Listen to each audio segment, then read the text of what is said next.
Bienvenue dans l'école au grand air, le podcast qui explore la classe du dehors. Entre forêt et cours de récréation, nous vous proposons avec cette série de podcasts de découvrir comment la nature devient une salle de classe vivante. Installez-vous, respirez et laissez-vous guider.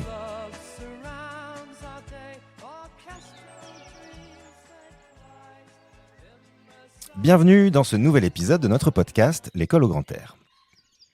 Aujourd'hui, nous abordons une question aussi fondamentale que délicate. Comment communiquer avec les familles lorsque l'on choisit de sortir les élèves de manière régulière hors des murs de la classe ? Adopter la classe du dehors, c'est proposer une autre manière d'enseigner, d'apprendre, de se relier au vivant.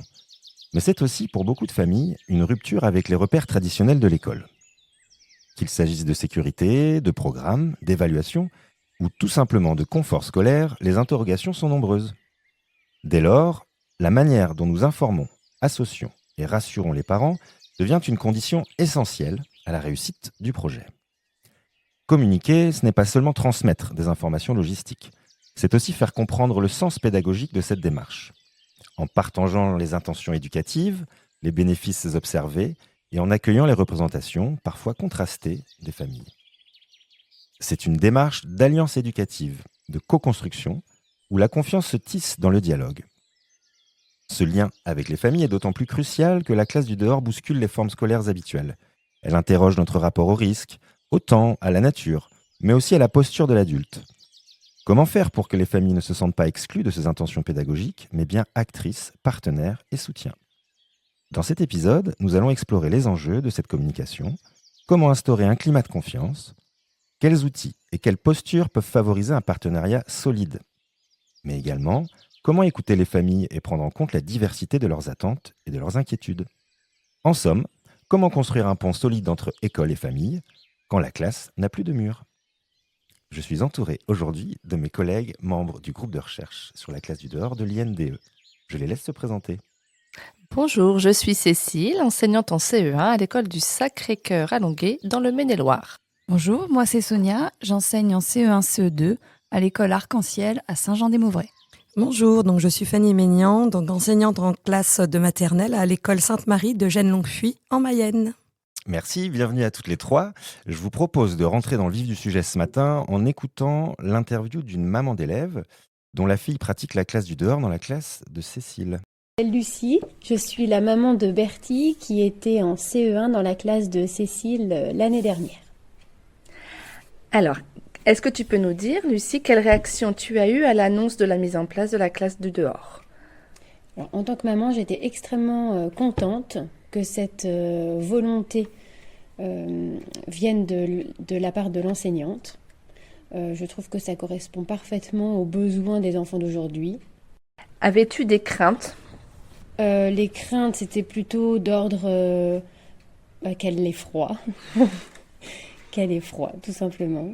Bon, on voit bien avec cette première prise de parole que à la fois les parents semblent emballés par le projet, pour tout un tas de raisons, on va en discuter par la suite, mais peut-être aussi il y a peut-être des freins, des craintes que les parents peuvent avoir. Est-ce que c'est quelque chose que vous avez remarqué de votre côté ?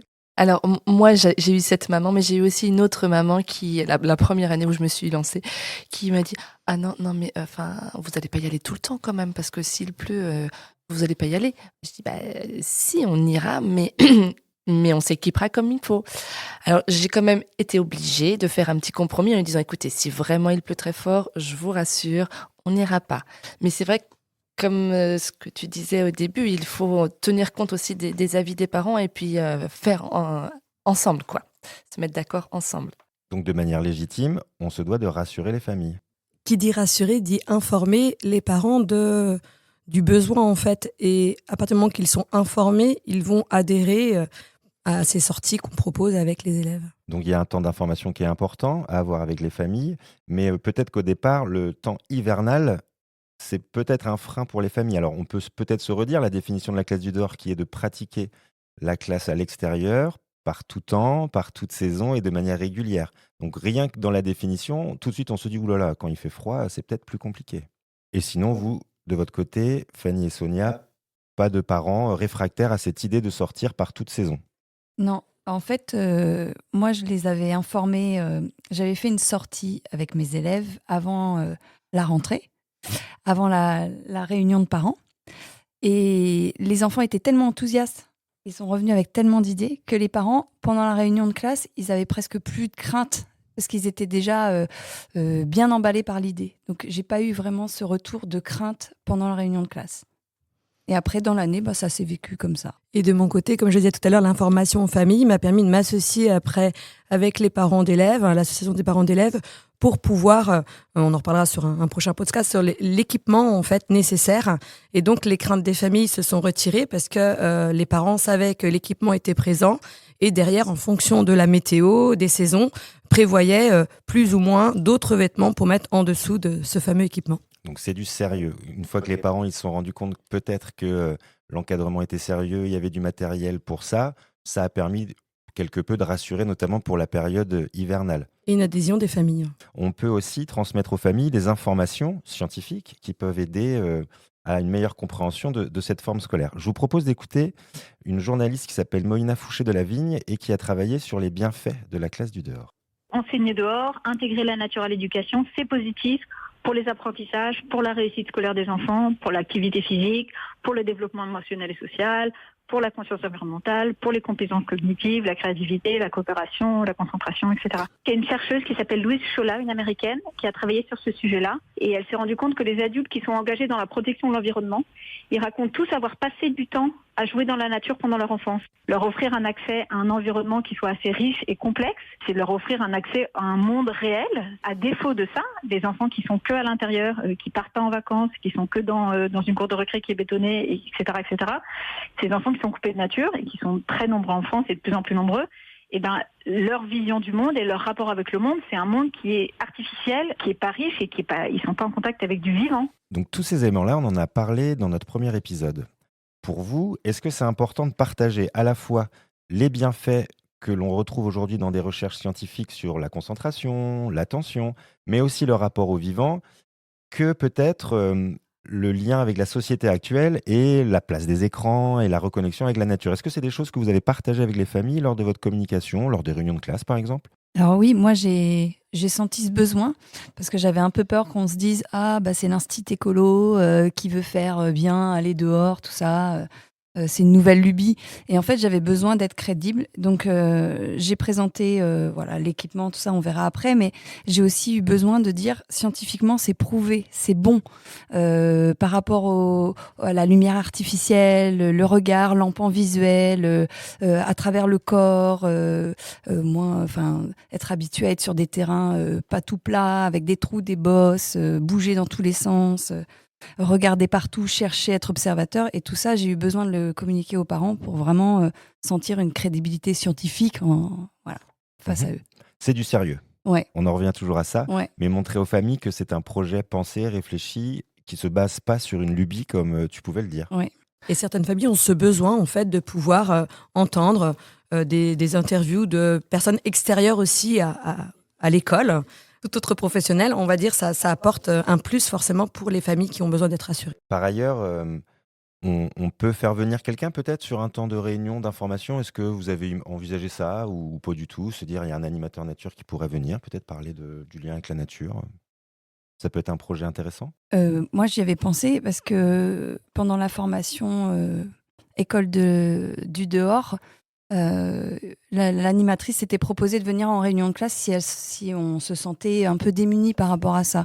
Après, moi, j'avais un petit peu potassé, j'avais fait une petite affiche pour les parents, mais c'est vrai que si vraiment on se sent tout seul et qu'on n'a pas les billes, faut faire appel à quelqu'un qui sait et qui peut faire ça.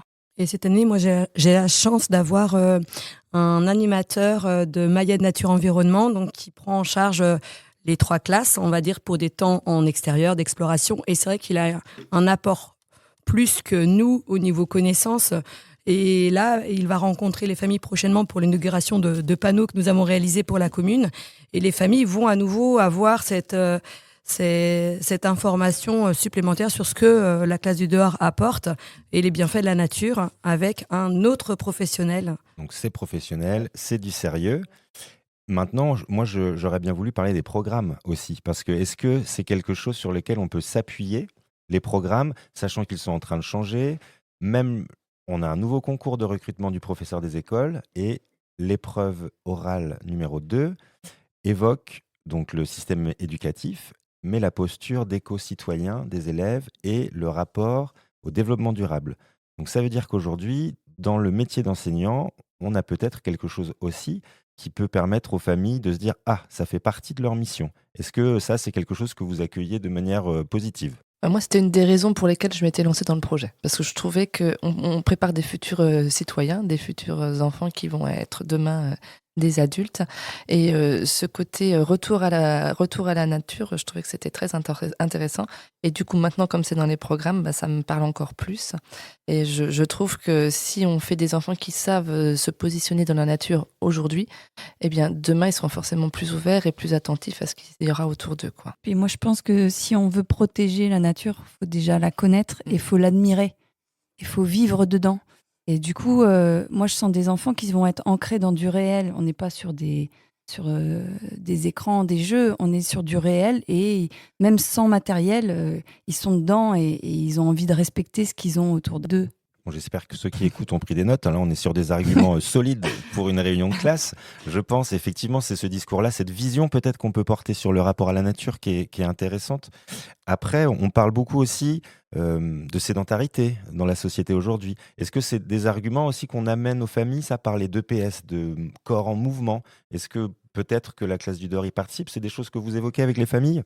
On a la chance d'avoir un animateur sportif sur la commune et j'en avais parlé avec lui et il m'avait dit au niveau gymnastique c'est catastrophique, les enfants n'ont plus du tout de la motricité qu'ils pouvaient avoir, la tonicité qu'ils pouvaient avoir il y a 20-30 ans. Et du coup moi j'ai espoir quand même que le fait de les remettre dehors sur, comme tu disais tout à l'heure, des terrains qui ne sont pas plats, avec des branches, avec des choses à construire, à bouger, qu'ils reprennent un petit peu possession de toutes les capacités corporelles qu'ils peuvent avoir.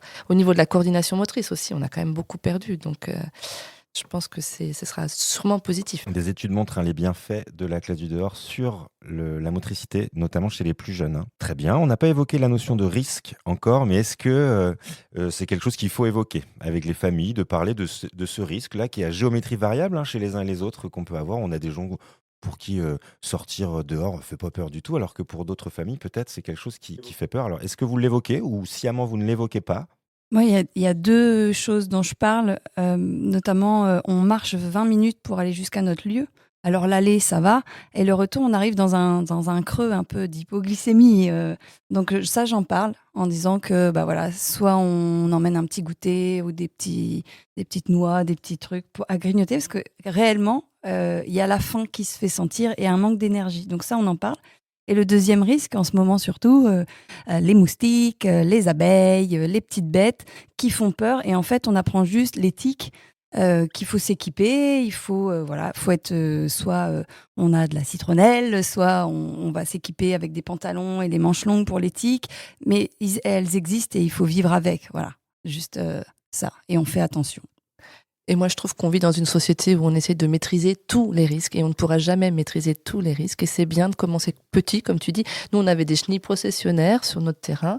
Eh bien, on faisait le tour de tout le terrain pour voir où étaient les chenilles. Et après, on disait, on n'a pas le droit d'aller là, on passe pas sur les chenilles, etc. Enfin, il faut aussi faire avec, quoi. On ne pourra pas supprimer les risques. Il faut que les enfants apprennent à faire avec les risques. Donc on communique hein, autour de tout ça avec les familles. Alors pour faire la transition avec la suite de notre conversation, il y a parfois des choses qui nous dépassent aussi lors des sorties. Est-ce que les enfants, on a parlé que ce sont les meilleurs ambassadeurs, est-ce qu'ils rapportent des savoirs parfois, à votre avis? Est-ce que dans le lien avec les familles, il y a cette histoire de transmission aussi qui se vit? C'est-à-dire que dire aux parents, bah, vous allez voir, peut-être que les enfants vont vous transmettre des choses, vont vous apprendre des nouvelles choses. Est-ce que vous avez des exemples sur ça? Alors moi, j'ai la chance d'avoir un animateur nature qui a un gros savoir autour de la nature et surtout autour du parc. C'est un espace naturel à côté de l'école. Et du coup, les enfants, ils apprennent énormément. Alors, beaucoup de vocabulaire, beaucoup de notions, mais sur la nature autour d'eux. Et j'ai beaucoup de parents qui me disent on est retourné ce week-end au parc et il nous a expliqué les traces laissées par les animaux. Ils nous ont expliqué le nid de l'écureuil que nous, on n'aurait pas reconnu. Et en fait, il y a vraiment une transmission. Et là, les enfants c'est eux les connaisseurs et c'est les parents qui sont en situation de non-savoir.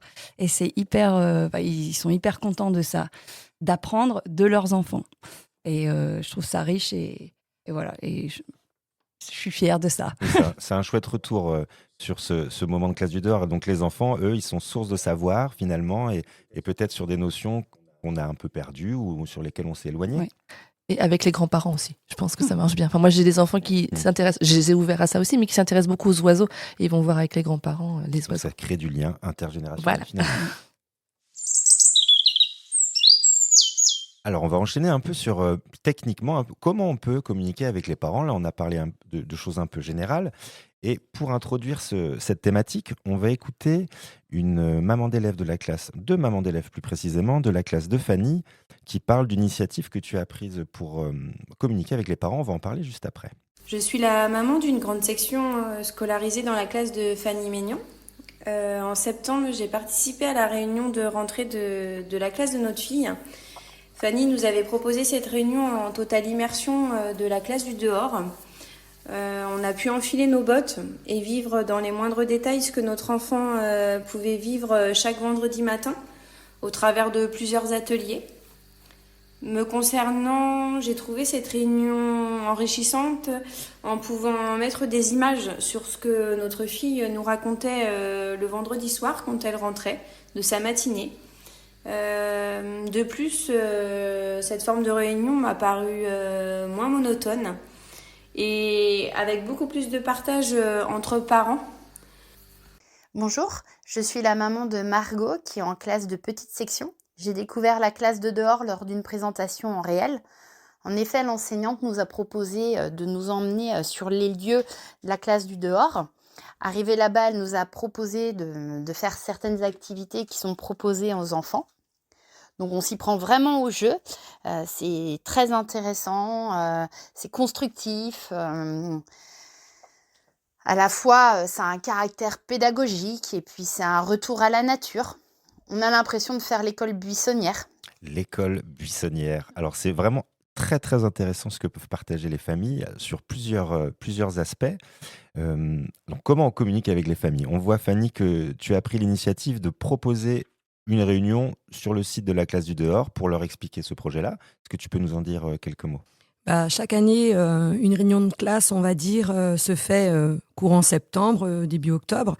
Et cette réunion de classe, l'objectif, c'est vraiment d'informer les familles sur ce qui se vit à l'école. Et en fait, me concernant, ayant les mêmes familles depuis plusieurs années, la classe du dehors étant une classe récente, pour nous à l'école Sainte-Marie, on s'est dit, même en équipe, eh bien, c'est important de faire vivre avec les familles ce qui est en plus pour notre école cette année. Et donc moi, c'était faire classe dehors. Et donc les enfants, n'ayant pas encore trop de vécu sur cette classe, je me suis dit, les parents, il faut qu'ils participent à une première séance aussi de leur côté pour déjà une mise en confiance et puis pour qu'ils se rendent compte, voilà, de ce que leur enfant vivra chaque vendredi. Donc ils ont vécu une heure à l'extérieur. Tout à fait. Avec des ateliers comme les enfants vivent. Et puis, donc, le fil d'Ariane, les yeux bandés. Et puis, ils devaient suivre ce parcours en faisant confiance à la corde. Ils ont dû aussi réaliser de nombreuses petites choses, mais à plusieurs aussi. Le but, c'était vraiment d'associer les parents entre eux pour réaliser une production collective. Donc, ce qui est très intéressant, je pense que les parents ont vécu ce qu'on a pu évoquer lors du premier épisode, c'est-à-dire la coopération entre élèves. Finalement, là, on entend la maman qui dit on a appris à mieux se connaître, on a appris à aller à la rencontre les uns des autres. Et est-ce que tu l'as senti, toi, dans ce retour de classe? C'est tout à fait ça. Ouais. C'était vraiment un plaisir partagé de voir les parents, en fait, qui se connaissaient certains plus ou moins, mais d'autres qui, au final, ne sont pas restés isolés, ont tout de suite été mis en binôme. Et puis, on voit, les sourires étaient là, les échanges, et c'était plutôt très, très bénéfique. Donc, c'est un bon moyen. On ne peut pas tous le faire. Est-ce qu'il y a d'autres manières de présenter la classe du dehors aux familles? Parce que je pense que c'est important pour impliquer les familles, les embarquer dans ce projet-là. Il faut leur montrer peut-être la classe du dehors d'une manière ou d'une autre. Alors, comment vous faites de votre côté Alors, moi, en fait, la première année, il a fallu que j'explique un peu plus. Mais ensuite, comme les parents se connaissent plutôt pas mal, j'en parle à chaque réunion de classe, je commence par ça. Mais il y a aussi le fait qu'ils en parlent Le entre eux. bouche à oreille travaille d'année en année. Et si on veut se lancer, On veut se lancer, les parents connaissent pas encore, qu'est-ce qu'on peut imaginer? Moi, j'ai proposé une petite vidéo du petit temps qu'on avait vécu avec les enfants dehors, en plus du retour qu'il y a eu avant. Et je leur présente un peu une fiche de prep type avec les temps qu'on vit dans l'école du dehors. Ils repartent aussi avec une liste de fournitures. Donc un équipement plutôt hiver, un équipement plutôt été. Donc ça, on en parlera dans notre prochain podcast, mais effectivement, donc on outille aussi les Oui, parents. On montre, oui, on montre aussi des choses sympas pour que ça donne envie, j'imagine. Et on ment pas, hein, on montre vraiment ce qui se vit, mais ça donne envie. Et en plus, on outille les familles avec une liste de courses, un ouais. petit peu une liste de choses à avoir pour les rassurer et que les enfants soient bien. Ouais. Et la nouveauté cette année, c'est que je l'ai anticipé et c'est déjà dans la liste de fournitures qu'on donne en fin d'année pour l'année d'après. Voilà, comme ça permet aussi, s'il y a des questions, ils peuvent le faire avant, mais il y a cette liste de fournitures Donc il y a des avant. documents à Oui, communiquer. Donc liste de fournitures. Est-ce qu'il y a d'autres choses qu'on communique aux familles justement lors de cette réunion de classe pour expliquer le projet et bien l'organiser? Parce qu'on voit encore que c'est du sérieux, oui. hein. Tout ça, la fiche de préparation, c'est pas quelque chose qui est inventé comme ça et on fait une petite sortie au hasard du calendrier. C'est programmé. Donc il y a la liste du matériel. Est-ce qu'il y a un autre document important qu'on transmet aux parents? Bah, on peut transmettre, en fait, on peut pas parler forcément de documents à transmettre, mais de leur dire qu'en fait, sur l'année qui va suivre, parce que la réunion de rentrée se faisant au début, que les enfants, par exemple, me concernant, vont chaque vendredi, en fin de journée, repartir avec leur cahier de langage, où dedans, il y aura des photos de leur vécu de la journée, et tout au début de ce cahier, tout un ensemble d'informations utiles pour toute l'année. Donc ça peut à la fois être la fameuse liste qui est aussi présente dans ce cahier, qui sera l'outil de l'année. Donc c'est important, je pense, en réunion de classe, de présenter les outils qui vont suivre en lien avec cette classe à l'extérieur. Donc est-ce qu'un calendrier, c'est intéressant à fournir aux parents aussi par rapport à ces sorties-là? Bah, moi, notamment, je sors sur 2 lieux. Un lieu qui est proche et un lieu qui est loin. Je vais pas toutes les semaines au lieu qui est loin parce qu'il y a quand même 20 minutes, 30 minutes de marche. Donc, il y a un calendrier sur quand on va plutôt au Parc des Garennes. Je leur donne les dates pour qu'ils anticipent aussi que là, il va falloir bien s'équiper, le petit goûter. Et puis, sur les autres, on sait qu'on est à côté, mais ouais, il y a un calendrier de dates des grandes sorties. Et quand il y a une animation avec l'animateur, pareil, on l'écrit son prénom. Et voilà. Donc pour vous, Sonia et Fanny, j'ai l'impression que c'est institué, c'est toutes les semaines. Mais Oui. pour toi, Sonia, tu rajoutes à ça des dates exceptionnelles ou Oui. en tout cas différentes sur des sorties un peu plus longues, C'est ça, sur un petit calendrier qu'on donne aux c'est parents. ça. C'est ça. Et puis, qu'on donne aux collègues aussi pour savoir où je suis, voilà, qu'on donne au chef d'établissement. Parce que là, on communique avec les familles, mais bien entendu, il faut partager tout ça avec les collègues et le chef d'établissement ou le directeur. Donc que tout le monde soit au courant et le calendrier, le planning des sorties. Donc là, on commence à être plutôt outillé. On a évoqué ensemble aussi une charte de sortie de la classe du dehors. Est-ce que c'est quelque chose qui est important à vos yeux? Alors, nous, on a mis en place une charte. On avait commencé à réfléchir avec les enfants, savoir quand on sort dehors, qu'est-ce qu'on va y faire et surtout comment est-ce qu'on doit se tenir. Comme on a des règles dans la classe, on aura aussi des règles dehors. C'est vrai qu'elles sont pas nombreuses les règles en fait. On parle surtout de respect. Et du coup, l'enfant doit signer la charte et le parent aussi. On s'engage tous à respecter la nature, à se respecter soi et à respecter les autres surtout. D'accord, donc on communique avec les familles voilà, cette idée de respect de la nature et ils sont partie prenante de ce projet-là quelque part en signant cette charte-là. Voilà, les enfants et les parents aussi. On s'engage, c'est un engagement. Et comment ils accueillent cette charte-là, les familles? Il n'y a pas de souci particulier. Hein. Et puis nous, on a aussi un petit rituel qui va un peu dans cet esprit. À chaque fois qu'on arrive sur notre espace nature, on fait on chante, enfin, on a écrit une petite comptine qu'on lit ou qu'on chante pour demander à la nature si elle accepte de nous recevoir. D'accord. On s'accueille tous ensemble dans cette coopération avec le vivant. Alors ça nous permet d'aller vers le dernier thème de cet épisode qui est la valorisation de la classe du dehors auprès des familles. Dans la communication, on a vu qu'il faut peut-être rassurer, expliquer en tout cas ce qu'on veut faire, montrer que c'est professionnel avec une organisation et peut-être ce lien qu'on a ensuite avec les sorties, comment on crée du lien entre ce qu'on apprend à l'école et les parents. Donc est-ce que dans vos classes, que ce soit en cycle 1, en cycle 2 ou en cycle 3, comment vous faites pour partager ce que vous vivez dans la classe du dehors avec les parents?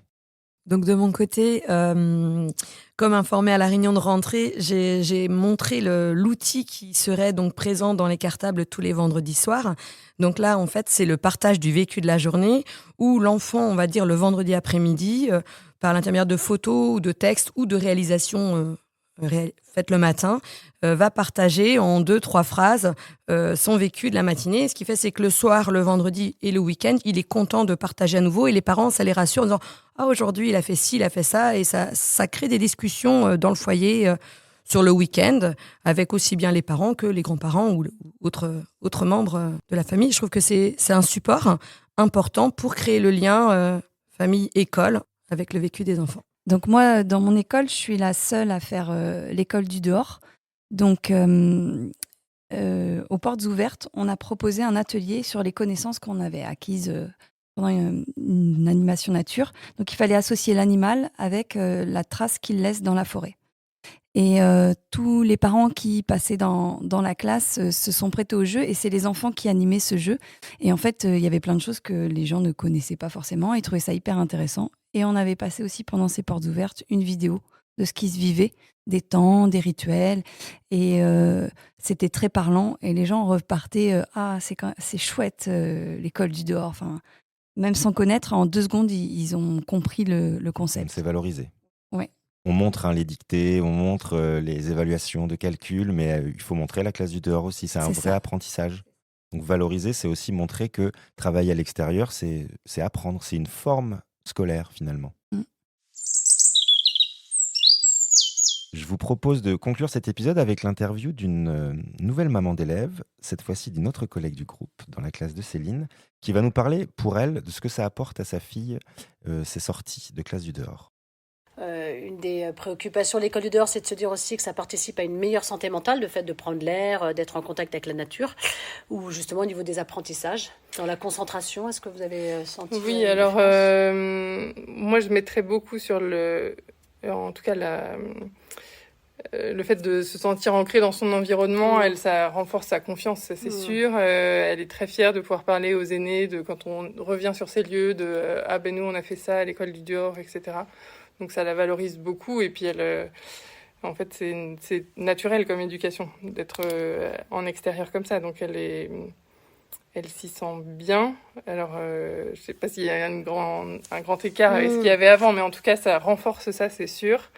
C'est sûr aussi qu'au niveau physique, le fait de pouvoir profiter des espaces verts, peut-être plus de mouvement que sur une matinée en classe. C'est que positif, ça c'est évident aussi.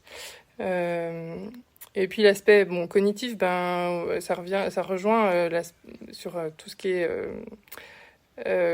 compréhension du monde qui l'entoure. C'est forcément positif sur tout le temps, notamment en petite section, le repérage dans le temps et les saisons. Là, en fréquentant plus les extérieurs, elle se repère bien plus, elle se questionne à chaque feuille qui tombe si on serait pas à l'automne, parce qu'elle a du coup rencontré ça.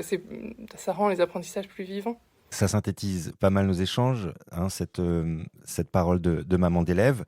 Donc on voit bien que ça fait du lien intergénérationnel avec la fratrie. Ça l'aide. Alors on n'est pas sur une révolution certainement pour l'instant chez cette maman-là, et je pense pas que c'est le sujet de tout ça, mais c'est permettre aux enfants de travailler autrement, de s'améliorer, d'améliorer la concentration avec les bienfaits que la nature peut apporter. Donc on voit bien finalement que les parents en tout cas qu'on a interviewés sont partie prenante de tout ça, et c'est l'ambiance générale dans votre pratique, c'est qu'on peut avoir confiance finalement dans la mise en place de ce projet parce que principalement les parents vous suivent dans vos projets. Ah oui, c'est sûr que globalement, tout le monde adhère à un niveau plus ou moins important. Mais moi, souvent, le soir, c'est le jeudi, j'ai le retour des parents. La semaine dernière, il a bien mangé, il a bien dormi. Donc ça, c'est la conclusion que j'aime bien. La sortie a été efficace. Voilà. Merci à toutes les 3 pour ces échanges passionnants. On va se retrouver très bientôt pour l'épisode 4 de la classe au grand air. Allez, tous dehors maintenant. À très bientôt.